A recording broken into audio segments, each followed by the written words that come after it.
Hello and welcome to Reviews of Ryan, and today we talk about the brand new family film that just dropped in theaters this week, The Wolf and the Lion. This film is directed by Gilles Del Monstre, and honestly, he's done a lot of French kind of films and French documentaries, so I'm not familiar with his work. Real quick before we dive into this review, if you like movie reviews and Blu-ray hauls, you're in the right spot. Hit the subscribe button, give the video a like, and comment if you're interested in seeing this family film. And maybe what is your favorite kind of family film that you've watched lately? Now without further ado, let's jump into my thoughts on this brand new film.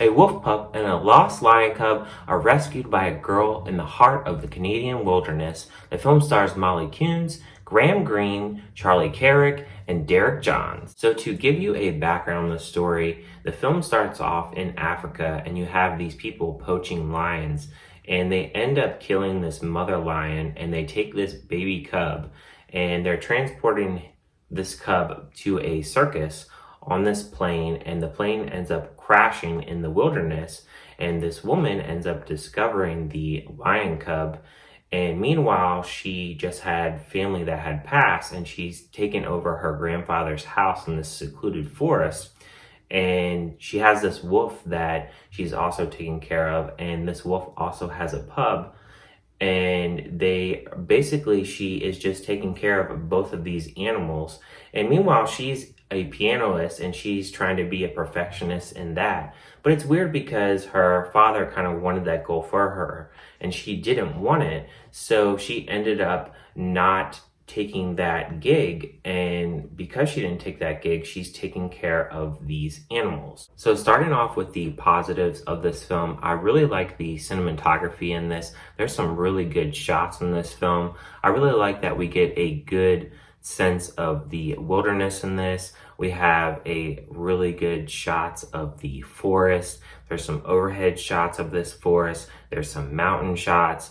And then she lives in a really cool house, so it really looks really good on screen. And then the music in this, I think it flows really well. There's some piano music and some indie music, and it is never too much and there's never too little of it. So I think they do a really good job of balancing that out with the dialogue and not having too much of dialogue and not having too much of music. And then my third positive for this film is the fact that these animals are live action animals and none of it is CGI. I think that the kids will really appreciate these live action animals.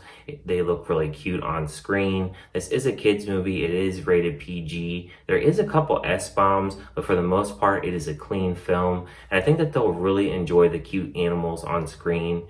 And of course, the adults will like it as well. The film has good intentions, but the script is just really messy. The film is rather lighthearted, but you have a lot of different plot points going on in the film.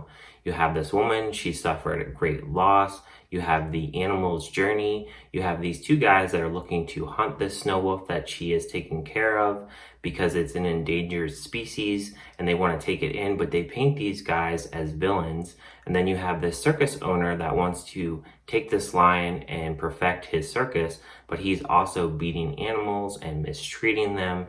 And then you have this guy that's a family friend that is watching over this woman, but he doesn't really add a lot and they don't really develop his character. And then you have these park rangers that don't even like this guy and they don't really elaborate why that actually is. And because there's not a lot of backstory with these characters, it's really hard to sympathize with these characters. And then add on the fact that the acting in this, well, it's just not the best. I really think that the characters, they're really stiff with their line deliveries. It feels really unnatural and out of sync at points. And really the only actor in this would be the main woman that is mediocre at best, and everybody else just doesn't really deliver their lines to the fullest, and it just feels really unnatural throughout the entire film.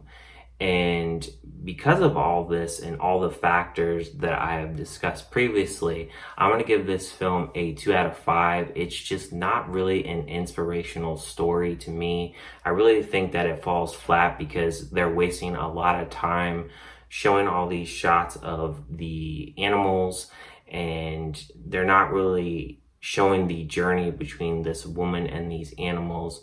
It's a lot of speeding up time and having a lot of brief moments. Like when they're younger, it's kind of a brief moment, and then they're already older, and then you have these subplots, and it just doesn't really mesh together at all. And it just feels like the film was just made to be made and doesn't feel very natural at all throughout the story. And even the wrap up with all these subplots, it really doesn't make sense because a lot of things are not necessarily explained, and things are leaving you to question on why did we just go through all these certain challenges and different scenes with these villains, and really we don't even really wrap up that portion of these subplots. So it just doesn't make any sense as to why they wrap this film up like they did. Thank you guys for watching this review, and I'll see you guys on my next review.